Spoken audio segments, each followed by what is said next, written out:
সুদানে চলমান গৃহযুদ্ধে 2023 সালের এপ্রিল থেকে এ পর্যন্ত দেশ ছেড়ে পালিয়েছে 40 লাখেরও বেশি মানুষ।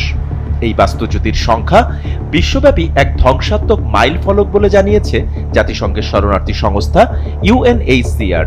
সম্প্রতি জেনেভায় আয়োজিত এক সংবাদ সম্মেলনে সংস্থাটির মুখপাত্র ইউজিন বাইউন বলেন, এই ভয়াবহ বাস্তবতা যদি চলতেই থাকে তাহলে তা শুধু আঞ্চলিক নয়, বৈশ্বিক নিরাপত্তার জন্য হুমকি হয়ে উঠবে। The start of the war now in its third year.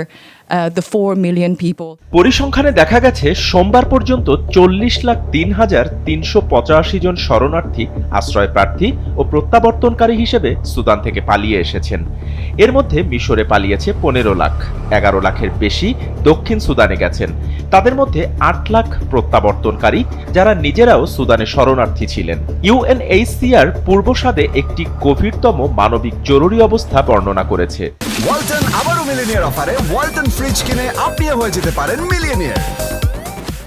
যেখানে যুদ্ধ শুরু হওয়ার পর থেকে সুদানি শরণার্থীর সংখ্যা 3 গুণেরও বেশি বেড়েছে।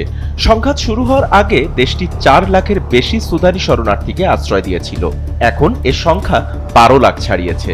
সুদানের উত্তর দারদুফ অঞ্চলে সহিংসতা হামলার পর এপ্রিলের শেষের দিক থেকে সীমান্ত পেরিয়ে অনুপ্রবেশ শুরু হয়েছে। বাস্তুচ্যুত শিবিরগুলোতেও হামলা হয়েছে। UNHCR বলছে, আন্তর্জাতিক সম্প্রদায়ের এখনই মানবাধিকার লঙ্ঘন বন্ধে দৃঢ় পদক্ষেপ নেওয়া দরকার। জরুরি তহবিল না বাড়ালে শরণার্থীদের জীবন রক্ষাকারী সহায়তা কার্যক্রম চালিয়ে যাওয়া সম্ভব না। Unprecedented crisis that we are facing. This is a crisis of humanity. বর্তমানে সুদানে সেনাবাহিনী নিয়ন্ত্রণ করছে উত্তর, পূর্ব ও কেন্দ্রীয় অঞ্চল, আর RSF ও তাদের মিত্ররা দখলে রেখেছে দারফুর ও দক্ষিণের অধিকাংশ এলাকা। বাপ্পি খান, SA TV ডিজিটাল।